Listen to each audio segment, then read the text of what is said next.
Muito bem, hora de oração, tempo oportuno na presença do Senhor, em nome de Jesus. Como é que você está? Como tem passado? Tudo na bênção? Continuamos servindo a Deus, orando, fazendo a obra, envie os seus pedidos de oração em nome de Jesus. Nessa série, eu estou falando sobre aprender com os erros. Nós temos que aprender com os erros, os nossos próprios erros, e quanto mais com os erros dos outros, para que dessa maneira nós não deixemos a nossa vida patinando muitas vezes nas mesmas dificuldades. Estou usando o exemplo dos grandes reis de Israel. Falamos sobre Davi, Saul, Salomão, Roboão, Jeroboão. Se você der uma olhadinha nessa série alguns dias para trás, você vai aprender muito, e com isso vai estar fazendo também uma leitura, basicamente, do livro dos reis de Israel.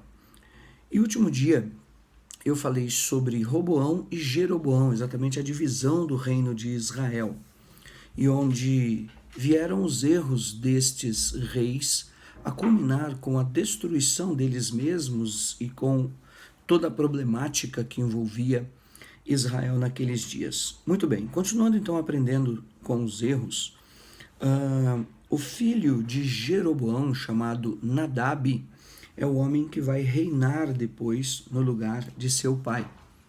E nesse mesmo período, mais ou menos, isso no reino do norte, no reino de Israel. Lembrando que o reino estava dividido. Ao norte, então, Jeroboão deixa o reinado para Nadab, seu filho. E ao sul, o Roboão, ele deixa o reinado para o seu filho também, que se chamava Abias.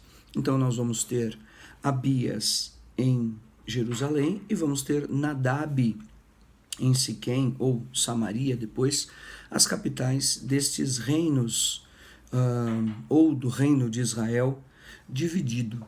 E por que isso é interessante? Porque estes homens, estes novos reis que vieram a suceder os seus pais, eles, em grande medida, permaneceram nos próprios erros, ou seja, eles aprenderam aqueles caminhos malignos de idolatria, de perversidade, de intrigas, e muito distante, muitas vezes, de estarem realmente na presença do Senhor. Mas eu quero focar esse dia em um dos reis de Judá, do reino de Judá, que se chamava Asa. Asa, ele vem da descendência de Davi, de Salomão, de Roboão, de Abias. E nesse mesmo período ele passa a reinar também.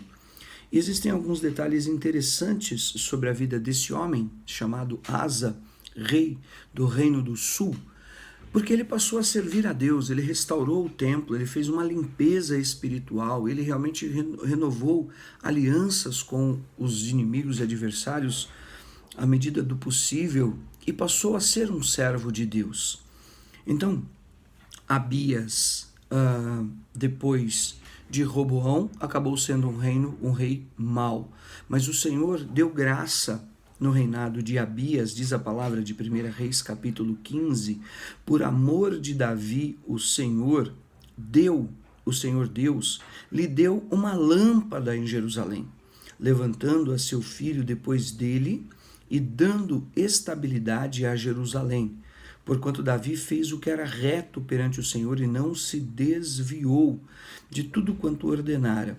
Então, naqueles dias, realmente, o Senhor ainda poupou a Judá e a Jerusalém, né? Até que então fosse levantado o rei Asa. Eu já vou comentar um pouco mais sobre ele para não ficar confuso.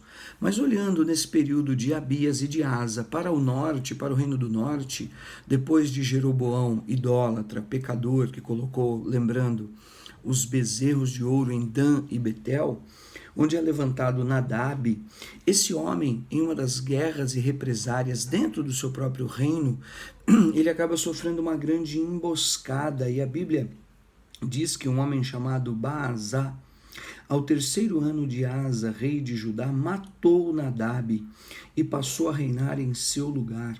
E logo que começou a reinar, matou toda a descendência de Jeroboão. e não deixou ninguém com vida. A todos exterminou, segundo a palavra do Senhor, por intermédio do servo do Senhor, chamado Aías, o Silonita, por causa dos pecados de Jeroboão. Por conta dos pecados de Jeroboão. Então você veja a seriedade desse período da história de Israel. Vou colocar para carregar aqui, para não desligar a nossa gravação. A seriedade da importância desse período de Israel. Que esse homem, Nadab, ele foi morto, e a Bíblia diz então que havia uma profecia sobre o seu pai, que estava se cumprindo nos dias dos filhos, e toda a descendência de Jeroboão foi morta. Ou seja, aquelas guerras demonstravam claramente que não vai sobrar ninguém que possa vir pleitear essa terra, pleitear esse reino. Então as coisas se tornaram realmente carnais, mundanas, se tornaram venais. E aqui nessas histórias nós aprendemos muito com os nossos erros e com os erros destes homens, para que nós não sejamos roubados e não vivamos reféns destas coisas. A vida com Deus, ela implica em que você realmente se converta, em que você faça a obra, em que você limpe o seu coração, em que você tenha raízes sólidas na prática da fé, para servir a Deus, para que nada e ninguém, nenhuma condição do passado possa tentar contra a tua vida para desvirtuar, roubar a tua cabeça e te fazer realmente desviado. Então, enquanto que ao norte, no Reino do Norte, essa guerra destruía toda a geração de Roboão, aliás, de Jeroboão, toda a descendência de Roboão, de Nadab, seu filho, e daquela linhagem real, que de fato tinha uma palavra de Deus sobre Jeroboão, mas todos foram mortos, e um outro homem que incendiou aquela crise, aquela rebelião, passou a reinar e iria colher também os frutos daquele mal. Enquanto isso acontecia ao norte, ao sul, Asa, descendente de Davi, ascende ao trono. E veja o que aconteceu com esse homem chamado Asa. Foi reto perante o Senhor conforme Davi, tanto que a Bíblia vai dizer, 1 Reis 15:11, que ele era filho de Davi. E de fato ele não era filho de Davi, mas em função das suas práticas, em função das suas ações, das suas atitudes, ele sendo da família de Davi, da casa de Davi, não é? Assim por diante. Mas a Bíblia fala que ele, por ter servido a Deus e fazer o que era reto perante ao Senhor, ele era então filho de Davi.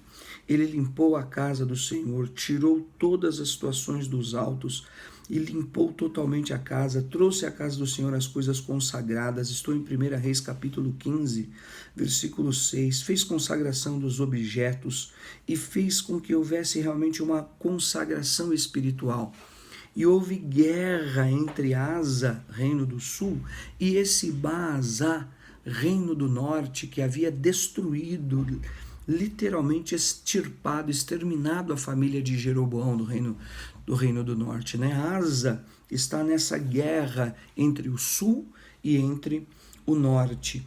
Agora, Asa teve muitos outros atos ainda tremendos e grandiosos.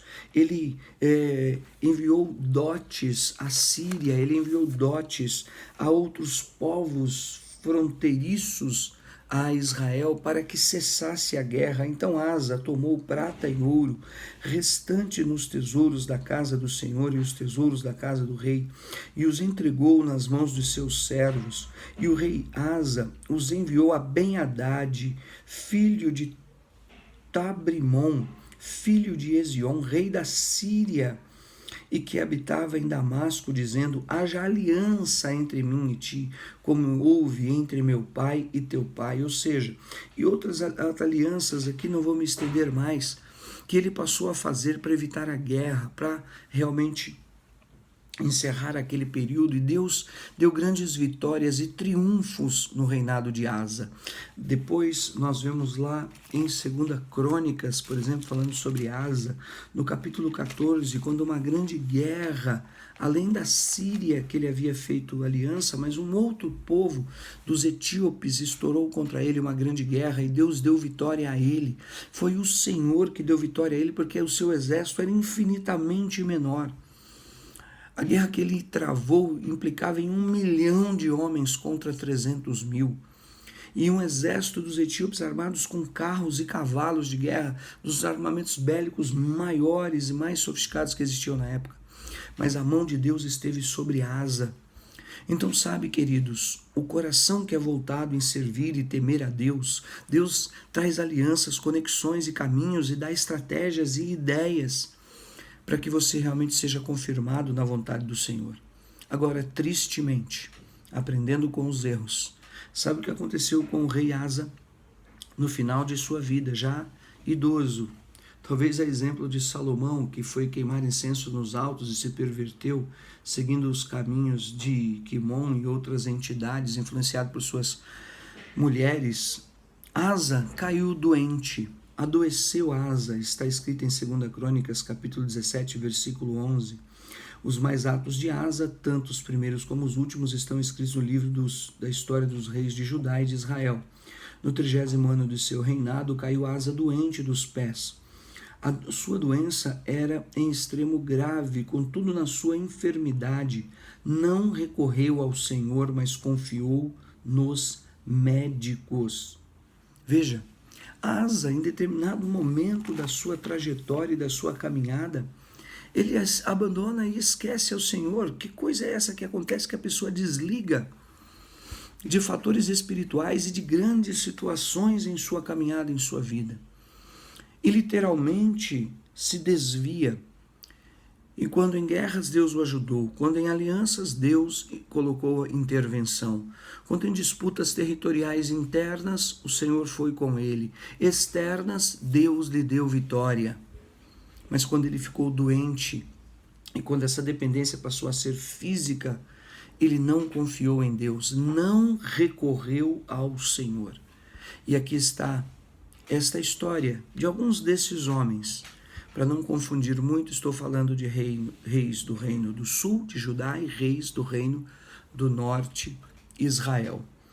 Asa não recorreu ao Senhor.